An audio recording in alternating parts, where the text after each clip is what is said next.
how did you create your style? I mean, your style is unique.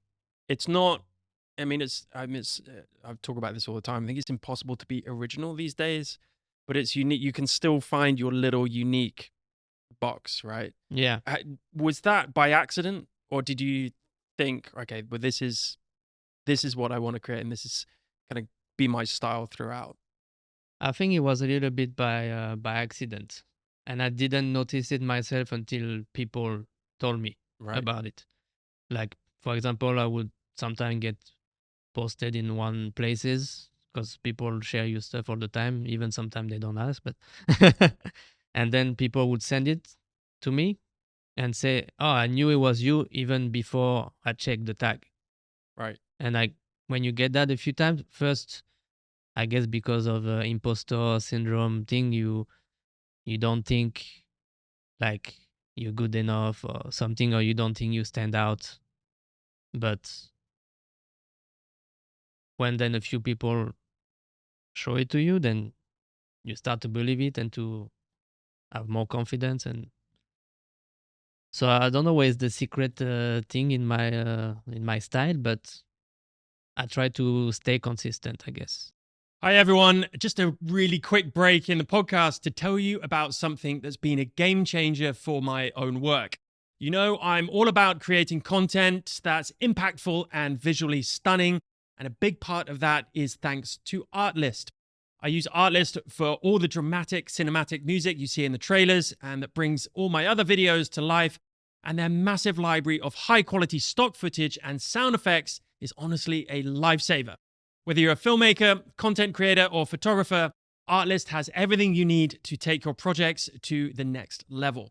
What I love most about Artlist, though, is how easy it makes finding the perfect asset. I'm super lazy, and their platform is super user-friendly.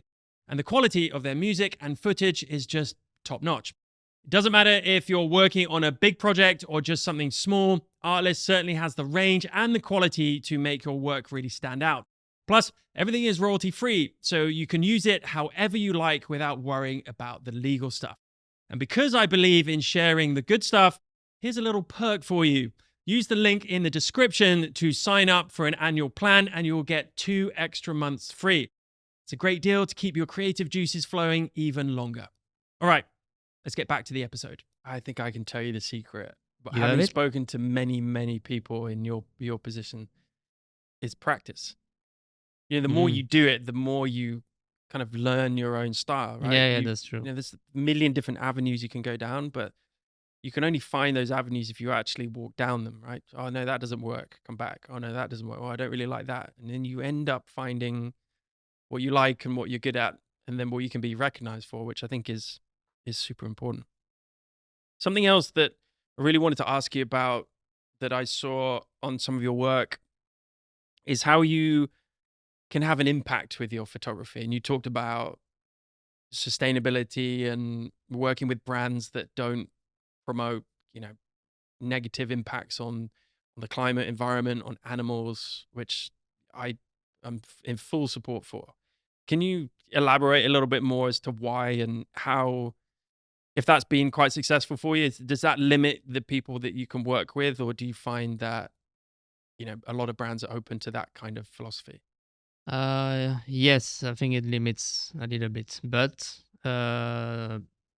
there's still brands out there that will prioritize photographer like us that want to make an impact, but it's hard to find them. Like, as in less and less so, or do you think that it's growing a little bit and that there's more? Um, I think it's growing. It's better. It's more than in the past for sure. Like before, you would never hear about those brands, and now there's more and more that are recycling things to make new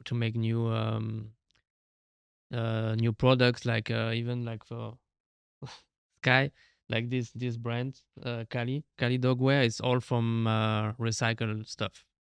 That's the main how do you say that, mojo or Business model? model, yeah. Yeah. So this kind of brand before, I think it was really really small. You would never hear about it, and now I guess we start to care more about the Mm. planet now. I hope it's not just a trend, and I don't think it's even a trend yet. I mean, I wish it was. I don't think it's as trendy as a lot of other things, but I wish more people would care. More people would. Certainly, photographers. I think a lot of artists think they're excluded from having to have any responsibility in that sense, but we could certainly do more in the industry. I don't see many people doing work with brands that share the same philosophies and same brand values.